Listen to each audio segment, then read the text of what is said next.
পাত্র দিলাম করে তুলে, তোমার হাতে তুলে দিলাম, এই বরমান্য বড় রানী কৌশল্যার হাতে দাও। রাজা দশরথ বড় রানী কৌশল্যার হাতে সেই যোগ্য পাত্র দিলেন। মেজরানী কইকি তার কুটির থেকে দেখলেন যে বড় রানীকে প্রসাদ দিলেন, এবার বড় রানী মা হবে। তাই কৌশল্যা প্রসাদ না দেখে কইকি অভিমানে তার দাসীগণকে বললেন, দাসীগণ বলেন আজ থেকে আমরা ওই আটপুরো রাজার মুখ দেখবো না, আমরা অমনা রাজাদের মুখে হেব না,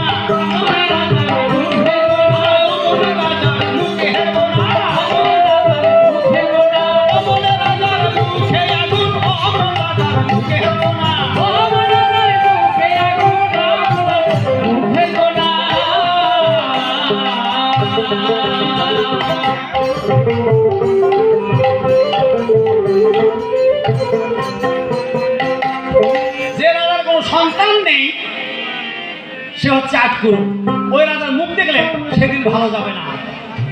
আজ থেকে আমরা প্রাতকালে উঠে ওই রাজার মুখ কেউ দেখবো না। কৌশল্যার হাতে প্রসাদ দেখে অভিমান করি স্বামীর বদন হেরিবে না, বলিল মেজরানী। শুনিয়া কইকির কথা কৌশল্যা পাইল ব্যথা, আসে গেল প্রসাদের পাত্র নিয়া, কইকিরে ঠিক তোর নামে, তুই না রাজার মেজরানী, আমার ছোট বোন সমতুল্য, আর তুই মহারাজকে গালি দিচ্ছিস? ওরে স্বামী ধন, তারে কেউ নিন্দা গায়? স্বামী হচ্ছে আসল গুরু, স্বামীর নাম না। নিজের মুখে বন্ধ খাওয়া তো দূরের কথা, শুনলেই হয় পাপ।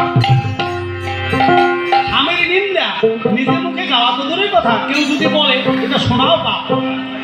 তাই শাস্ত্রে বলে যথা হয় গুরু নিন্দা তথা না যাইবে, গুরু নিন্দকের মুখ কবু না হেরিবে। যারা গুরু নিন্দা করে তার মুখ দেখলেও পাপ হয়। আর তুমি স্বামী নিন্দা করছো তা আমার সামনে, ওরে প্রসাদের ভাগ পাইছি বলে তোরা নিয়ে আয় স্বর্ণ থালা, প্রসাদের ভাগে দিব আমি। আমি যদি মা হই, মা হইবে তুমি। এই প্রসাদ ভবনে যদি আমি মা হই, তুইও মা হবি। স্বর্ণ থালা নিয়ে আয়, আমি প্রসাদ ভাগ করে দিচ্ছি।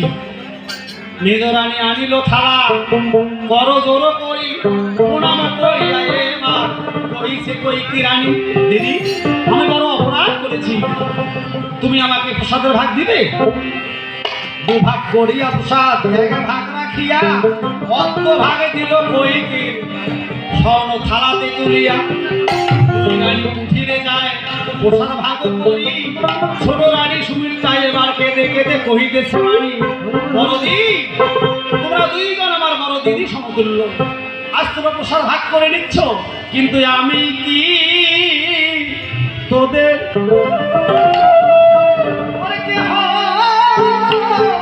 নই রে? আমি কি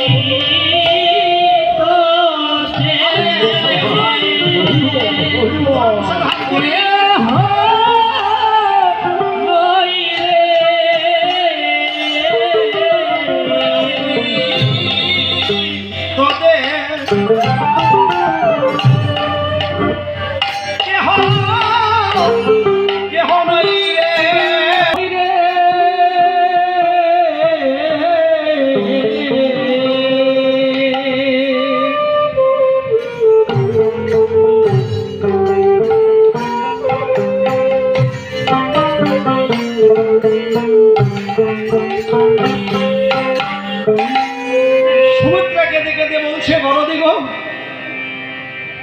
যজ্ঞের প্রসাদ দুইজনে নিলে অংশ করিয়া, প্রসাদ খাইলে পুত্র পাবি তোদের কোল জুড়িয়া। নিঃসন্তান হয়ে যদি থাকি আমি, স্বামীর পদ সেবা করার অধিকার থেকে বঞ্চিত হইব জানো তুমি। আমি যদি নিঃসন্তান হই, মহারাজ আমাকে তার পদ সেবারও সুযোগ দিবে না। সুমিত্রার চোখে হেরি ভরা জল, প্রসাদের পাত্র লইয়া কৌশল্যা কহিছে বচন, সুমিত্রা রে, ওরে স্বর্ণথালা নিয়ে আয়, আমি না তোর বড় দিদি। এই প্রসাদ ভোজনে যদি আমি হই জননী, তুমিও সন্তান কোলে পাবো, প্রসাদের ভাগ দিতে করেছি আমি। ওই অর্ধেক প্রসাদ আবার দুই ভাগ করিয়া এক ভাগ যত্ন সহকারে দিলেন সুমিত্রার স্বর্ণ থালাতে তুলিয়া। বড় রানী ঘরে গেল, মেজ রানী ভাবে মনে মনে, বড়দি তো প্রসাদের ভাগে দিল মোদেরও দুইজনে। বড়দির প্রসাদের ভাগ দিয়ে আমাকে ঋণী করলো, আবার সুমিত্রাকেও প্রসাদের ভাগ দিল। আমার গর্ভে যদি একটি সন্তান হয়, এর দাসত্ব করবে কে? সুমিত্রার গর্ভে সন্তান হলে বড়দির ছেলের সঙ্গে তার সঙ্গী করে দিবি, কিন্তু আমার সন্তান যদি হয় তার সঙ্গী কে হবে? এই প্রসাদের ভাগ আমিও দেবো। যদি প্রসাদ খেয়ে সন্তান হয় তাহলে আমার ছেলের একটা দাস হবে। এ হেন ভাবিয়া মনে প্রসাদের নইয়া হাতে চলে এলো সুমিত্রার নিকটে। ডাকিয়া কহেন রানী, ওরে সুমিত্রা, থালা নিয়ে এসো তুমি, প্রসাদেরও ভাগ দিব আমি। আমিও তোকে প্রসাদের ভাগ দেবো, কিন্তু একটা শর্ত আছে। কি শর্ত বলতেন দিদি? বড়দি প্রসাদ দিয়েছে, তাতে যদি হয় একটি নন্দন, বড়দির ছেলের সঙ্গে সঙ্গী করিবে তখন। বড়দি তোমার কাছে দাবি করলে তোমাকে দিতে হবে, কিন্তু আমি যে প্রসাদ দিলাম তোমার ঘরে তেতুলিয়া, এতে যদি সন্তান আসে তোর কোল জুড়িয়া, যদি তো দুইটি সন্তান হয়, একটিকে বড়দির সন্তানের দাস করে দিবি, আর একটিকে আমার সন্তানের দাস করে দিতে হবে। ঠিক আছে, সত্যিই দিবি? অবশ্যই দেবো। ওই অর্থর অংশ প্রসাদ রাখিয়া নিজের জন্যে আর এক ভাগে করে দিল সুমিত্রার স্বর্ণ থালে। একই অংশ নারায়ণের চারি অংশ হইল, প্রসাদ খাইয়া তিন রানী সন্তান কোলে পেল। দুই ভাগ পেয়েছিল সুমিত্রা, যেমন যমজ সন্তান তার হইল ভাই দুইজন। কোন দুইজন? লক্ষণ আর শত্রুঘ্ন। এরা দু ভাই ছিল গৌর বর্ণ, জন্মেছিল সুমিত্রার গর্ভে। রাম হইল কৌশল্যায় নন্দন, ভরত কৈকির উদরে। চারি অংশ হইল ভগবান ওই ত্রেতা যুগে। লীলা করিবার তরে স্বয়ং লীলাময় হরি, চৈত্র মাসে রামনবমী তিথিতে আসে অযোধ্যা নগরী। আপনারা অনেকেই সিন্ধুমতির বান্নি যান না? সিন্ধুমতির বান্নি যে দিনটা হয়, এইটা কিন্তু মহানবমী, যেদিনে ভগবান রাম রূপে পৃথিবীতে এসেছিলেন। কৃষ্ণের জন্মাষ্টমী অনেকেই পালন করেন না? রামনবমী পালন করেন? অনেকের জানাই নেই।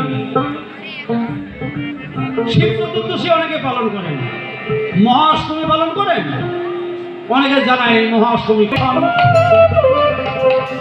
একে একে চারটি সন্তান আসিলেন ঘরে, শুনিয়া সন্তানের কথা রাজা আনন্দে লিপ্ত করে। দশরথ বলে, স্বর্ণ মন্ত্রী যত যান, প্রজাপালি ব্রাহ্মণ দরিদ্রকে করো আমন্ত্রণ। অযোধ্যাতে আছে যত ধন, আজি নিজ করে দান করিব আমি ভিক্ষুক ব্রাহ্মণ আর দরিদ্রের হাতে। আমি নিজের হস্তে আজকে দান করবো। ওরে আজি কি আনন্দ হইল রে, আজি কি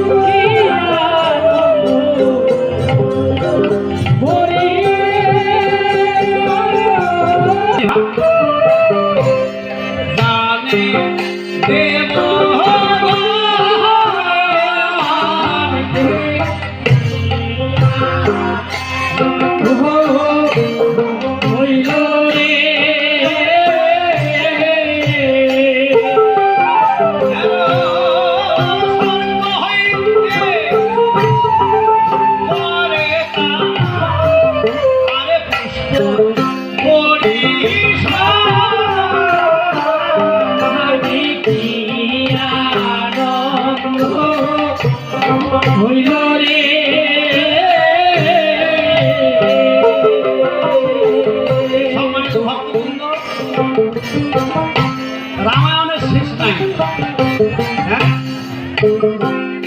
যদি সারা রাত্রি গাই, আদিকাণ্ডের এই জন্মখণ্ডটাই শেষ হবে না। তার বাল্যলীলা, অহল্যা পাশানি উদ্ধার, হর